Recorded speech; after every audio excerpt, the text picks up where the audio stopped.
Well, you may want to top that with this. Bluebell Creameries has announced its newest flavor re-release. Yes, so cookie cake ice cream is a sweet cream ice cream loaded with chocolate chip cookie cake pieces and swirls of chocolate and vanilla icing. Now, this flavor was first introduced in 2019 for a limited time and has not been in stores since 2020. Cookie cake ice cream is being brought back to stores for a limited time as the Great Scoop Revival Flavor Tournament runner-up. So you're talking about this earlier, that it was Groom's Cake that won as that revival. This came in second place. Yeah, so I just tried some. I think it's You didn't try it's this delicious. back in the day? I don't remember having gosh. this unless we had it on the show. It's in my freezer right now, a half gallon of this. It is so good, in my opinion. You need to like chocolate because the chocolate swirls are pretty rich in there. That's a good But point. the cookie cake pieces, they've got like the salt that you kind of crave in a cookie cake. And I wish, in my opinion, there are more cookie cake chunks. I need to find a cookie cake chunk. I have one of my That's why I had spare, one right on the top there. Find one. Go. I don't even got Dig none. for it. This It's is just great. This is great. The cookie cake texture too, the cold ice cream doesn't change it. It's still that gooey, like chewy cookie cake that you love. Anyways, I love this. I can tell. Do you work for Bluebell? I should. And here. That's You quite should the have review. seen the package that they dropped off for us. It was fantastic. Find a piece. I want you to try a piece. I think I found one. There it is. Right there. Where? Right there. Right. Nope. Outside. There you go. Try it. There we go. You like it too, Jen? I love this. I think this is good. great. Oh, yeah. It's so good. Especially have like the chocolate and the vanilla. And let me tell you, their homemade vanilla is also very good, but it's very rich. So I love how the vanilla in this is a sweet cream, so it's not too sweet. It should be Anyways, a permanent. shouldn't it? Isn't this delicious? I'm Yeah. sure it will be. Oh my gosh. All right, we're gonna eat this and we're gonna go to commercial, but after that commercial break, you can find out how you can look years younger in minutes with Plexiderm. And by eating ice cream. And by eating ice cream and also taking a look at our forecast. Sunny, it's warm, it's perfect for some ice cream. I'll talk more about your forecast coming up when we come back. Keeping a close eye on your forecast, and things are calm and quiet across the southeast right now, but humidity is going to be on the rise beginning tomorrow. I'll be breaking down how that impacts our forecast coming up. And although it's calm now, hurricane season is officially underway. An expo happening in Baldwin County is getting Gulf Coast residents ready for the season. Fox 10's Stephen Moody will have those details. Starts now. Good morning, everyone, and welcome into Fox 10 Midday. Thanks for welcoming us into your homes, businesses, or wherever you're watching. I'm Ashlyn Mitchell. And I'm Jennifer Lambers. Now, Jen, summer break is officially in full swing for many people. It's beautiful outside today, but we'll get a lot more humid tomorrow, right? That is exactly right. So we're especially going to start to notice some of those changes on the way tomorrow, but let's break down what we're seeing just across the southeast, because today it's calm, it's quiet. We have some sunshine out there, some clear skies. Things are looking great. And as we look in just a little bit closer, not seeing any of those disruptions out there. A live view from our Navigator Credit Union camera at the Battleship, and not even seeing any clouds out there. It's stunning. It is really nice to begin for this Tuesday. It's not feeling terrible out there. We're resting in the mid 80s. We are warm, but those dew points, they're in the mid 60s. And so the feels like temperatures only straying away by about 2 degrees. That's not bad, especially now that we're entering into our summertime pattern here on the Gulf Coast. Those winds, they're calm just out of the east northeast, closer towards 5 miles per hour. We could potentially see some of those higher wind gusts heading into the rest of today. So just keep that in mind for any plans that you may have heading into the remainder of this afternoon. Temperatures right now just ranging in the 80s out there. Still some lower to mid 80s for our inland spots, upper 80s closer towards the Florida Panhandle. But there's a look at those dew points. They're just resting in the 60s out there, so it's feeling better, but it's not going to be staying that way. Later on this afternoon, those dew points will continue really the mid to upper 60s, noticing that slight little drop once we get closer towards 12 p.m. Still starting to see some of that dry air moving in, and then that uptick overnight. We get back up into the lower 70s, and that's just what we're anticipating over the next few days. We're going to be going from that almost pleasant and noticeable category across the Gulf Coast back up to muggy by tomorrow, and even Thursday getting closer towards the weekend. we're getting near that miserable category. Now, it's not just going to have that impact on how it feels outside. It's also going to have an impact on our rain chances, the temperatures out there. It's going to be feeling pretty toasty, but I'm going to be breaking down more of the forecast details and what you need to know. That's coming up in just a little bit. Ashlyn. Jen, thank you. First at 11 this morning, a Mobile man accused of opening fire at a downtown dance recital appeared in court this morning. But his bond hearing was delayed while prosecutors consider whether to seek his detention under Aniah's law. Marcus Sanders is now set to return to court tomorrow, and if prosecutors file the Aniah's law motion today, a hearing will then be set on that issue. Sunday's shooting we've been covering it the past couple of days inside the Saenger Theater left 24-year-old Carl Williams III dead and another person injured. Now, the shooting traumatized families and children attending the dance recital, and the incident has sparked new calls for tighter security at events. Mobile Mayor Sandy Stimpson says metal detectors are already in use for most Saenger events, but not always when private groups rent the space. That, he says, is now changing. Defense attorney Chase Dearman says Sanders does not have a criminal history. He says Sanders is dating Williams' ex-girlfriend and that this wasn't the first confrontation and that Sanders was acting in self-defense. Just wait till the testimony comes out. I mean, the guy attacked him, said he was going to kill him.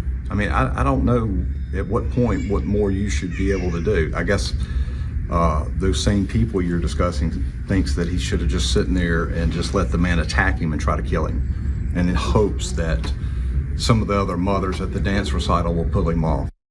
Now, the Mobile County District Attorney's Office is holding a news conference in a little less than half an hour at 11:30.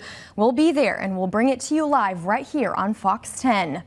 Now, we have been following this story, like I said, since Sunday. As you can imagine, the community is shaken after that fatal shooting. Again, one person is dead and another injured. Mobile police say gunshots rang out during that children's dance recital. Police say Carl Williams III was killed. A bystander in the crowd was also shot in the ankle. Again, 27-year-old Marcus Sanders was arrested and charged with murder and assault. People in downtown Mobile we spoke to are still in disbelief. It's terrifying. It's devastating for those families, for those kids who had to experience that. Now that's an experience that they're going to have growing up. It's awful. I can't imagine. Now, police say Sanders fled the scene after the shooting, but later turned himself in. Be sure to stay with Fox 10 News as we continue providing breaking updates on this story. This was art. This was love. The Lord was present. We've been a part of the Dance 101 family for over 5 years now. And that was the last thing on anyone's mind. This was about the babies, and nothing more should have transpired. Yeah, one mother who was there says the experience has left many traumatized. The dance company that hosted the event was Dance 101. Michelle Murphy says her daughter has been with the company for several years and they've never seen anything like this. Murphy, like many others, is outraged that someone would bring this type of violence to a kids' event. Thankfully, though, no children were hurt. Murphy commends the teachers, parents, and other attendees for moving quickly to protect the dancers. Well, in national headlines now, flowers now mark the scene of the attack in Boulder. A stark contrast to the horror on Sunday. Police have now released the booking photo of 45-year-old Mohammed Sabri Solomon, who they say dressed as a gardener on Sunday, wearing a backpack sprayer as a makeshift flamethrower, and lobbed Molotov cocktails while yelling "Free Palestine." When he was interviewed about the attack, he said he wanted them all to die. He had no regrets, and he would go back and do it again. At the same time, police also say he told them he intended to go even further, but became too scared to continue the attack on the group of people who were calling for the release of Israeli hostages in Gaza. They say he'd been planning this assault for a year, but waited for his daughter to graduate from high school and was unable to buy a gun because he was in the country illegally. 12 people, we're told, were injured in the attack. 2 remained hospitalized as of this morning. Meanwhile, Ukraine's president issues a personal plea to President Trump as Moscow ramps up its air attacks on civilian targets. Let's bring in Fox News' Gray Palcott with more. Another night of brutal Russian strikes on Ukraine as Moscow ramps up its air attacks on civilian targets. More than 100 drones were fired, causing death and damage in at least 8 towns and cities. Ukrainian President Volodymyr Zelensky now pleading with President Trump to put more pressure on Vladimir Putin to force him back to the bargaining table. I really want our American partners to take strong steps to pressure the Russians into a ceasefire with strong sanctions. They won't understand any other way. Those sanctions could be coming soon. A bipartisan bill is now making its way through the Senate, but it's still not clear if President Trump will sign it or continue America's military support for Ukraine. Too many people have died, and the president wants this war to end at the negotiating table, and he's made that very clear to both leaders, both publicly and privately. NATO Secretary General now working to reassure anxious European allies that the U.S. will remain in the fight. I get 2 questions from European allies. Question 1 is the U.S. still committed to NATO? The answer is yes. Meanwhile, the Ukrainians pulled off another big covert attack on Tuesday, hitting the main bridge linking Russia to Crimea, a day after taking out a third of Russia's long-range bombing fleet in a drone attack. That's how I think Ukraine potentially can bring peace to this region, because they're demonstrating that carrying on the war will be highly costly to the Kremlin. Russia still hasn't responded to an offer from Ukraine to resume peace talks later this month. In London, Greg Palcott, Fox News. And for the past few weeks, the Trump administration has been trying to negotiate a new nuclear agreement with Iran, one that would prevent the country from developing a nuclear weapon. But the talks so far have made little progress. According to the UN's nuclear watchdog, Iran is close to having enough enriched uranium for a nuclear weapon, increasing its stockpile by 50% over the past 3 months. The development adds new pressure to U.S. negotiators trying to reach a nuclear deal with the country. Now, publicly, U.S. officials and President Trump say any deal would require Iran to stop enriching uranium entirely. This is a country that has orchestrated attempts on President Trump's life. They cannot have a nuclear weapon, and we should treat any agreement with Iran with a great deal of skepticism. But according to a report from Axios, a new U.S. proposal would allow Tehran to continue enriching the substance at low levels. Iran has said it won't sign any deal that does not allow them to continue uranium enrichment, which they insist is for peaceful purposes only.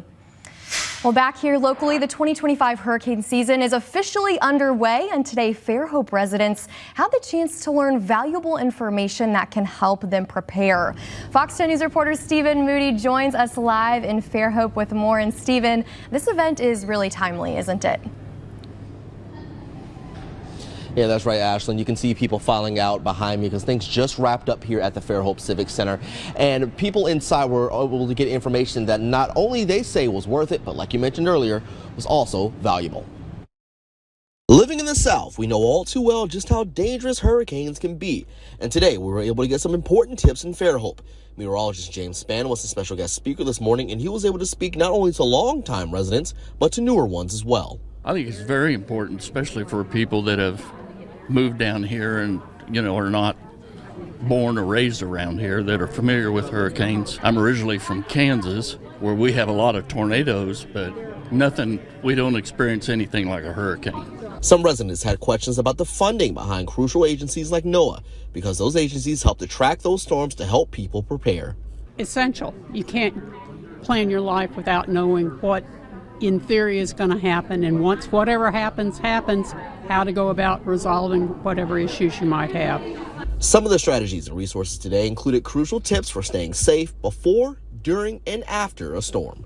Even if you don't get directly hit, if it goes east or west of us from where we live, it could still impact you. So just overall being prepared is the number one thing that I'm concerned about. Now, we spoke about resources during this event, and we have pamphlets just like this that were handed out by the city, Baldwin EMC. They were also here, and they have that crucial information about what to do before, during, and after the storm, like I mentioned before. Now, following the event, lunch was served, and this isn't all. There's also going to be another expo happening tomorrow in Gulf Shores. Reporting live this morning here in Fairhope, Stephen Moody, Fox 10 News. Stephen, thank you. Well, coming up, the Saharan dust is expected to impact the Gulf Coast this week when it's supposed to hit straight ahead. Plus, Florida is bracing for heavy rains this week as the state preps for hurricane season. But first, Jen, things are looking clear for us. That is exactly right, Ashlyn. It is beautiful down on Dauphin Island right now. Things are calm. They are quiet. A beautiful view. We're seeing plenty of that sunshine out there. And over the next few hours, those temperatures are only going to continue to warm up. We'll be resting in the lower to mid 80s with plenty of sunshine out there. But changes are on the way in our forecast. I'll be breaking down more of those details coming up when we come back. Welcome back. We've been talking about this. A gigantic cloud of dust from the Sahara Desert is sweeping across the Caribbean as it heads towards the U.S. Yesterday, the plume of dust blanketed over most of the Caribbean from Jamaica all the way to Trinidad. Now, according to a forecaster with the National Weather Service in San Juan, Puerto Rico, the dust concentration is at the highest amount so far for this year. This phenomenon is known as the Saharan air layer that forms over the Saharan Desert, moving west across the Atlantic Ocean from April until around October. This dust can lead to excessive sneezing, coughing, and even watery eyes for some residents across the Caribbean. That the dust travels all the way here from Africa and affects us so heavily is absolutely crazy because the distance between Barbados and Africa is vast. Well, it's pretty hard to manage since, it's in the atmosphere, but definitely we've been taking medication like, antihistamines, Claritin, that sort of thing. Just basically that's what we can do. Now, the cloud of dust is expected to hit our area later this week, but weather experts note these types of dust plumes typically lose most of their concentration in the eastern Caribbean.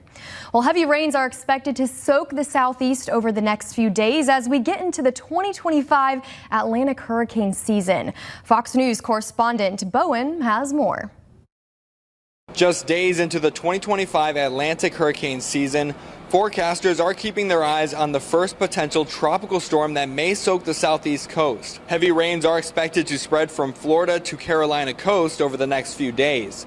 Local response teams are gearing up. Can never be early enough to get a start on our preparation. It's like a prize fight. Every round is different, but at the end, you're pretty beat up. NOAA says there is a 60% chance this season could be above normal, with 6 to 10 hurricanes expected before November, and with at least 3 of those expected to be Category 3 or higher. This follows last year's chaotic season, which was one of the costliest on record. Last year, we took a wallop. It was an absolute knockdown. Officials are raising concerns amid massive cuts to the Federal Emergency Management Agency and the National Oceanic and Atmospheric Administration. Since DOGE pushed for federal cuts in recent months, FEMA has lost roughly 1/3 of its agency. President Trump has also suggested abolishing FEMA, pushing for states to take on more of the response. I don't know what FEMA is going to look like this hurricane season. I know that's kind of in flux. The back and forth on whether FEMA should exist at all does not lend itself to having full confidence that they are going to be the partner on the ground that we saw in the aftermath of Helene and Milton. Still, representatives from the government agencies say they are prepared.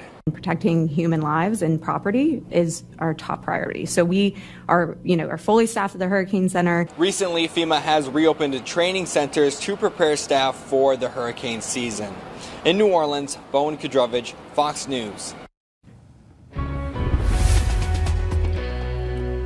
Well, taking another look at your forecast and a stunning view out in Destin. You can start to see Crab Island just on the north side there of the bridge. It looks beautiful, some stunning, calm water conditions, and even a lot more calm as you do travel just further inland for any of those passes out there, as you will start to see some of the better conditions as it's further away from some of those strong southerly winds. So at our local beaches, still a little more rough out there. Just make sure that you are being cautious, but plenty of sun sunshine. If you're spending any time outside, make sure you're applying that sunscreen over and over again. Now, unfortunately, that Gulf Shore sensor is still out, but Pensacola right now resting in the mid-80s. Feels like temperatures straying away by just about a degree.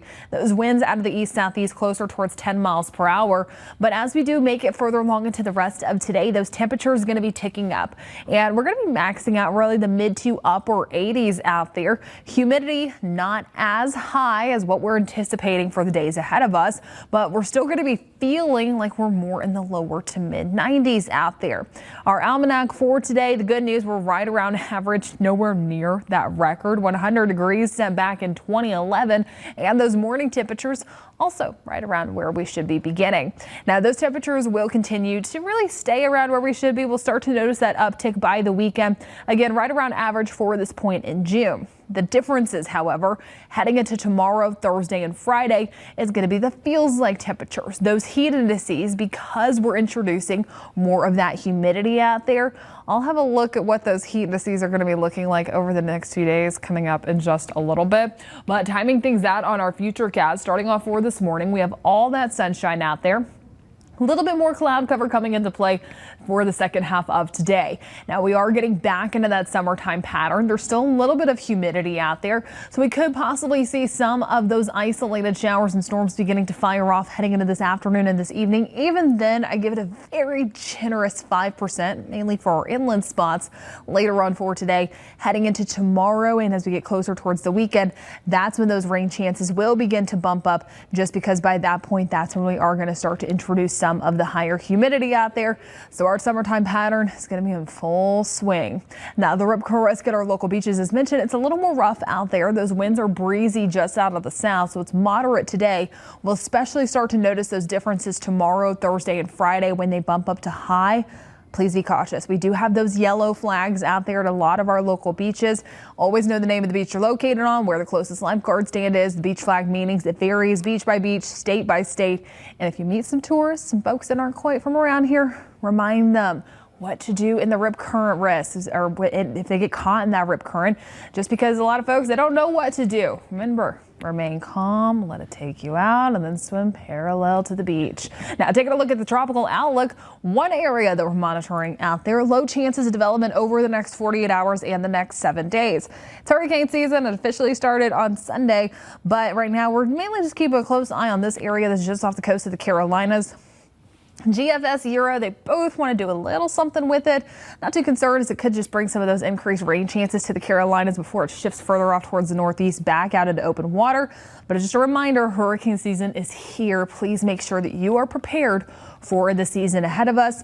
Double check your insurance. Make sure everything is up to date. Now, here's what I'm tracking over the next 7 days as we do get further along into the next few days, as we will continue just to start to see some of those temperatures as they are on the rise. My clicker not wanting to work here, but we'll go ahead and just get to what it's looking like for the next 7 days there. And those temperatures will continue to tick up by the weekend. There's those rain chances that I mentioned heading into Wednesday and Thursday. Lower 90s by the weekend with some muggy mornings in the mid 70s. I'll talk more about your forecast. Fox 10 middays on the way after this.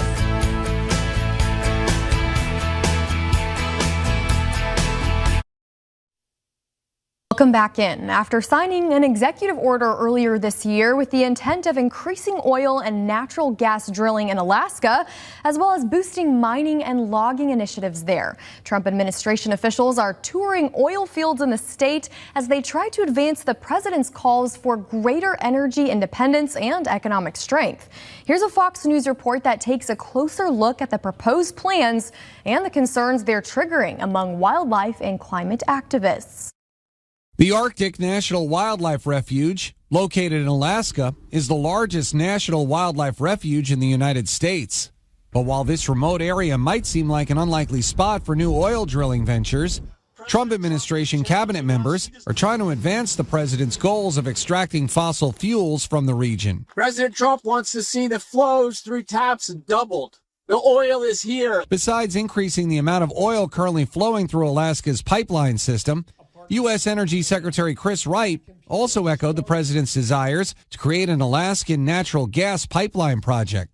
Oil is the largest source of energy on the planet, And the fastest growing source of energy on the planet is natural gas. You have the big two right here. That's double oil production. Build the big, beautiful twin, and we will help energize the world. While touring an oil field Monday, U.S. Interior Secretary Doug Burgum also cited plans to end Biden-era restrictions placed on future drilling leases in protected portions of the National Petroleum Reserve, Alaska. And when we can have enough energy for ourselves and then sell energy to our friends and allies, they don't have to buy it from our adversaries. That makes the world a more peaceful place. In the past, Alaska Senator Lisa Murkowski and other lawmakers expressed frustration over former President Biden's management of natural resources. But environmentalists warn of potential threats to sensitive plant and animal life and setbacks to lowering greenhouse gas emissions if fossil fuel production revs up. Ted Lindner, Fox News. Celebrate our youth. And breaking now, the Mobile County District Attorney's Office has an update on the Singer shooting investigation. Let's go straight to them now. The families, the audience members who were present and witnessed this horrific act, and the entire community reeling from this violence. This incident reflects a broader pattern of verbal arguments escalating to deadly violence in our community, and we must face this reality with courage and clarity. We cannot and will not accept this violent behavior. Accountability begins with us, all of us. It starts with recognizing that every life lost to violence is a loss of our shared humanity. We hold those who choose violence accountable by rejecting the notions that disputes must end in bloodshed. To the community affected by this, I say your voices, your pain, and your strength are heard. You are not defined by these acts, but by your resilience and commitment to change. To the wider community, I say, stand with us, not apart from us, as we work toward healing and safety for all. Together, we can build a culture of peace where our children can dance without fear, where disagreements are resolved with words and not weapons, and where our historic spaces remain sanctuaries of unity. To that end, today I'm announcing that I have reviewed the investigation up to this point. I reviewed it this morning, and I'm charging Marcus Sanders with capital murder in the death of Carl Williams. Sanders will also be charged with assault first degree for the shooting of another victim. Sanders will potentially face the death penalty, which will be determined at a later date. We will not tolerate this despicable violence in Mobile County. I'll open the floor for questions. Keith, his lawyer claims that this was self-defense and that the shooting victim in this was actually the aggressor and had, in fact, had a long history of a physical confrontation with him and his ex-girlfriend. Comment on that? I've heard that, and I think the evidence is going to dictate otherwise. I should also note that the defendant created a completely reckless situation for the hundreds of people present, including children. Shooting toward a stage where children were present, and so I don't think the provisions of self-defense are going to apply in this case. And so, I guess because it's capital, Aniah's law wouldn't apply because it's a capital offense, and this will be sent up to circuit court. That's the procedure.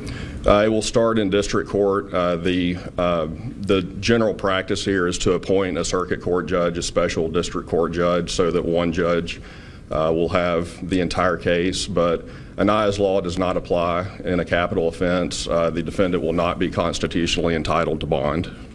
Do y'all know if the gun was his? We do know that, whether or not it was his, but don't want to share at this point. Can you just speak to the safety, things that were implemented at the theater at the time? Were there anything, that didn't go as planned that could have probably prevented this from happening? No, I understand that there was security in place. I don't think this is a problem of security. I think this is a problem of violence, of verbal altercations turning into bloodshed, and here is where it has to stop. Why capital offense? What parameter meets that?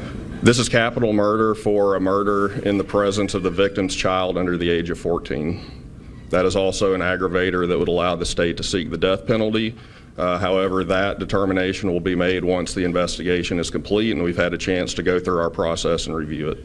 Keith, the city council president said today that this is actually the fault of the state legislature for amending the pistol permit law, and that not having that requirement on the books is leading to more violent incidents. Do you have an opinion on that? My opinion is that this is the fault of Marcus Sanders, and that's why he's being charged with capital murder and assault first. And so do you know when he would have his next hearing then under this new charge? I do not know at this point. But I guess it would be district court proceeding, but a circuit court judge would be appointed to handle it and then would keep it through the entire process? That's been our general practice. He'll be arraigned on the new charge, then a preliminary hearing will be set. He was supposed to be doing the court tomorrow. Is that still on the docket? I don't know at this point. But I mean, it would be, that would be superseded, I guess, by this, right? Correct. Yes, the capital murder charge will supersede the original murder charge. And talk about your decision to go ahead and do this now. I know a lot of times these cases are upgraded to capital murder after they go to a grand jury. Was this a situation where Aniah's law didn't apply or might not have applied, and you just want to make sure that he stays in jail? No, we absolutely had an argument to have the defendant held under Aniah's law. We were preparing over the weekend and the state holiday for that. However, at this point in the investigation, and I'll say this, every investigation is different.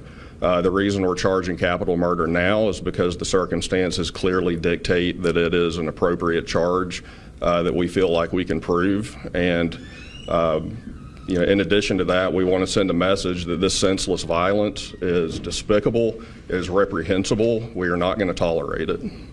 So you say these circumstances dictate this charge. What circumstances? Is it because children were present? Is it because it was, other individuals there? Specifically, it is the evidence we have of the victim's children being present, the defendant's apparent knowledge of some of that, the presence of at least one child who, in the aftermath of the shooting, was emotionally distraught.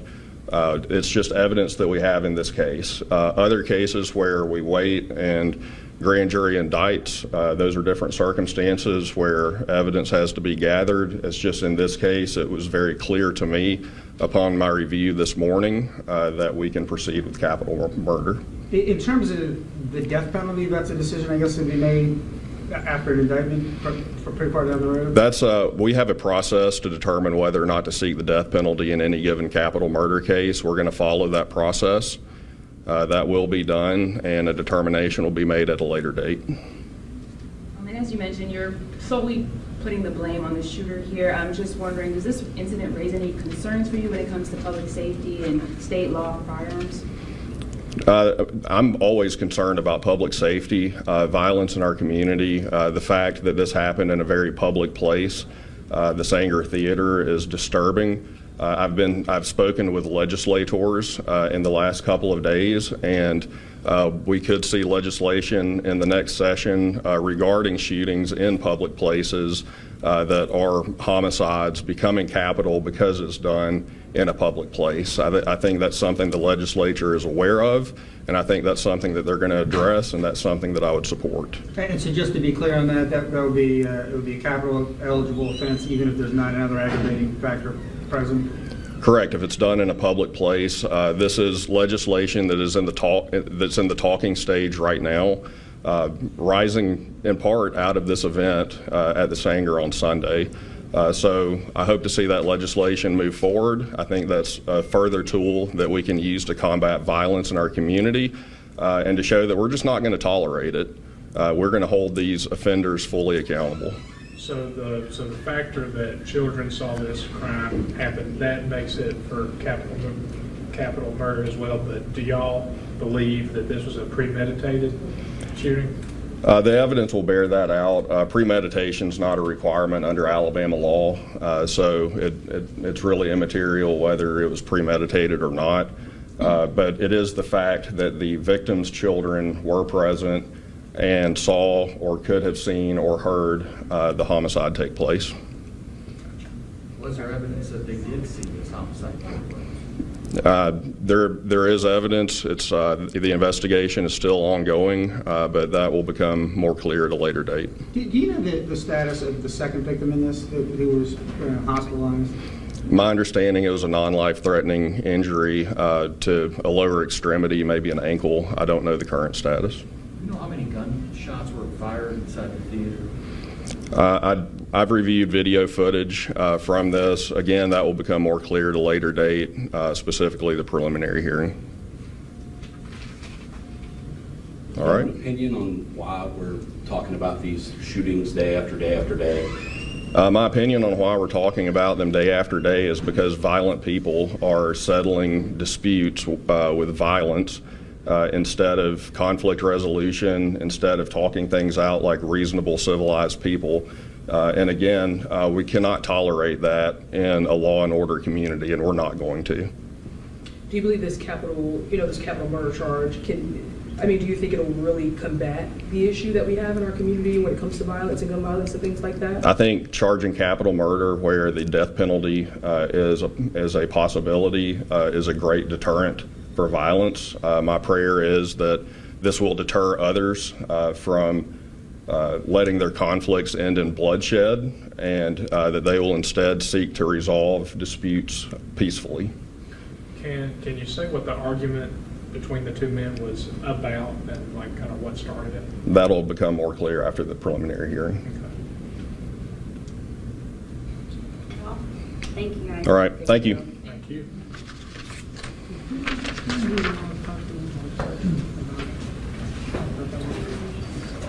And again, that was Mobile County District Attorney Keith Blackwood speaking. Again, if you missed it, Marcus Sanders is being charged with capital murder in connection to the Sanger shooting that took place over the weekend, killing one and injuring another. Our Brendan Kirby will have more on Fox 10 News at 4 and 5. We'll be back with more Fox 10 Midday after this. Right, we have some fun stories for you now. Pro hockey fans already know the Stanley Cup final starts this week as the Florida Panthers take on the Edmonton Oilers, but animal lovers may want to also gear up for their own Stanley Pup. Yes, this event will air before Game 2 is played on Friday. Current and former NHL players will introduce 32 adorable rescue dogs, each representing an NHL team. The pups, Braden Pointer, Philip Forsberg, and John Snarlson, among others, will compete to show off their canine skills on ice. Some powerful names there. There will even be play-by-play commentary. All the dogs will be available for adoption in their cities, which is super special too long after this is over. I love that. Who are you going for? Troy Terrier, Tyler Too Furry. I like Tyler right there. He's adorable. A cutie. How about Braden? Braden's our producer, so he can't be our favorite. I agree. Sorry, Braden. Sorry, Braden. Well, in the meantime, how do you like your eggs? This is certainly the day to have it your way. Today is National Egg Day. Yeah, the egg is nutrient rich and just one delivers a solid dose of protein and vitamin D. Nutritionists, however, may differ in opinion as to how many eggs are too many as part of a healthy diet. And of course, eggs are a classic staple at the breakfast table, whether fried, boiled, or as an omelet. And eggs serve a role in so many other ways, especially as an essential ingredient in cakes and other baked goods. And Iowa and Ohio are the top two egg producing states that contributed to a total of, listen to this, more than 93 billion table eggs in the U.S. alone last year. That equates to more than 250 eggs eaten by Americans every single year. Listen, I don't contribute to that number because I really don't like eggs. We were just talking about this. How do you like yours, Jen? I either like it sunny side up with some Crystal hot sauce on top, or I really like them scrambled, and it's a splash of milk, some feta cheese, and some garlic powder. If you make it for me, I'll try it. See, there you go. That's There's the way our deal. to do it. I've changed my mom and my sister's opinions on scrambled eggs by adding in feta cheese, so I highly recommend I'm your trying next that. experiment then. There you go. You got to check it out.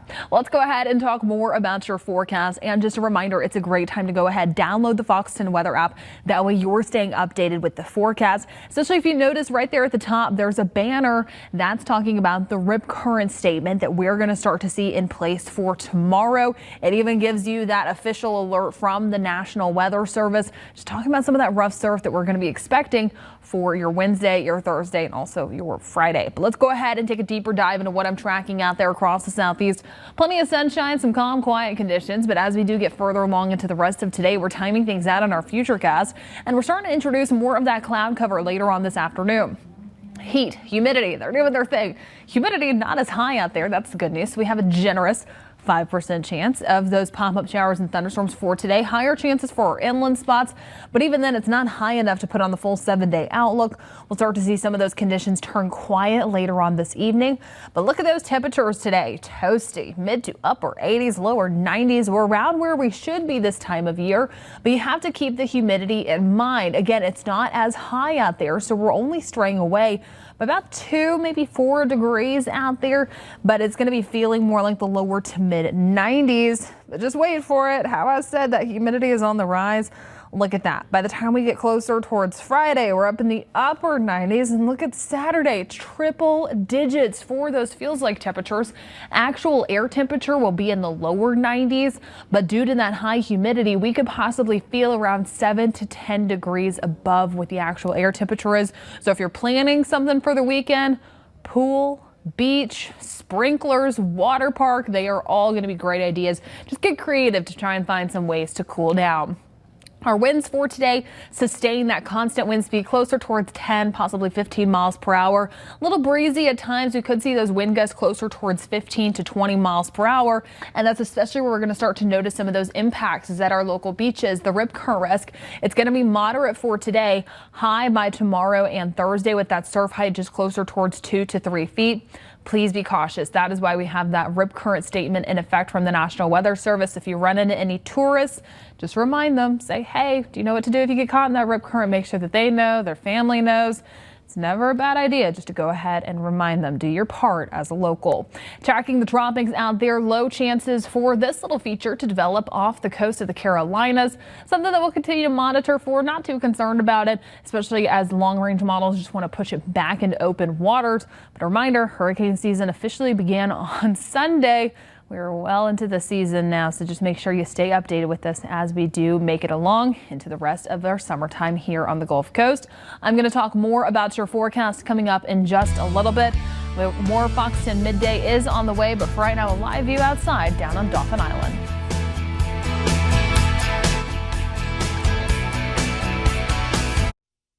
Listen to this. A runaway zebra has become the talk of the town, going viral all over social media as people work to corral the elusive animal. Patrick Cornell tells that tale in today's Take a Look at This. What's black and white and red all over the internet? Memes about an escaped zebra. Everybody's just getting a hoot out of it, you know, here in Murfreesboro. This escapee, nicknamed Ed, has been spotted roaming through Rutherford County, Tennessee neighborhoods, recently seen hoofing it down the highway. Ed's been on the run for days after escaping from its owners, busting out only hours after they acquired Ed, now seen all over social media as locals poke fun at the animal antics, like French's Boots saying Ed, looking dapper, dropped in to check out exotic boots, besides zebra, of course. Or the Chamber of Commerce welcoming Ed as the newest chapter member. The Tennessee Department of Mental Health reminding everyone we all need a break sometimes. Good advice. Authorities are working hard to track down Ed using several groups in an all-out effort to capture the runaway and return it home. Maybe the zebra team should try out this cat-catching technique. Well, I'm gonna see if he chases a laser. I don't know, cats like lasers. In case you can't see it, this bobcat is perched on a shelf in a Colorado home, and one responding deputy decided a test of animal instincts might get rid of the hissy headache. Well, I'm gonna see if he chases a laser. I don't know, cats like lasers. It's not a normal cat. Dude, cats are all the same. They all like the same thing. Honestly, I'm with the laser guy on this one. The bobcat, not so much. Hi, Kiki. It didn't take the taser laser bait, much to everyone's disappointment. Apparently, it simply sauntered out the door on its own shortly after. For Take a Look at This, I don't know, cats like lasers. I'm Patrick Cornell. He outsmarted everyone. I would have thought that worked. Yeah. Yeah. My dog and my cat, they both love lasers. My dog does too. Yeah, so chasing after him. Crazy. He was out of there. He was out there. Well, let's go ahead and take a final look at your forecast. And again, heading into the rest of today, temperature is going to be maxing out mid to upper 80s. Those winds could be a little breezy at times out of the southeast.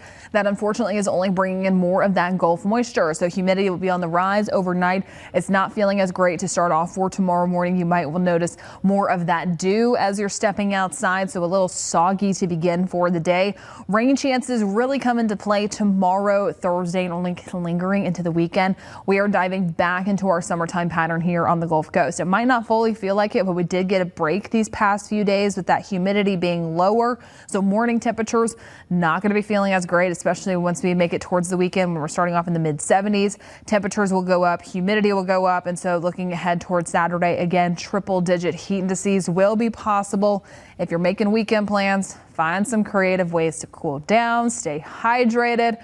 I'm already thinking about it. The pool. What are you doing this weekend? The pool's getting nicer and nicer right now after I saw that. So. Alrighty, well, thanks for joining us here on Fox 10 Midday. Enjoy your cooler day before the humidity moves in tomorrow. We'll see you at 3 o'clock.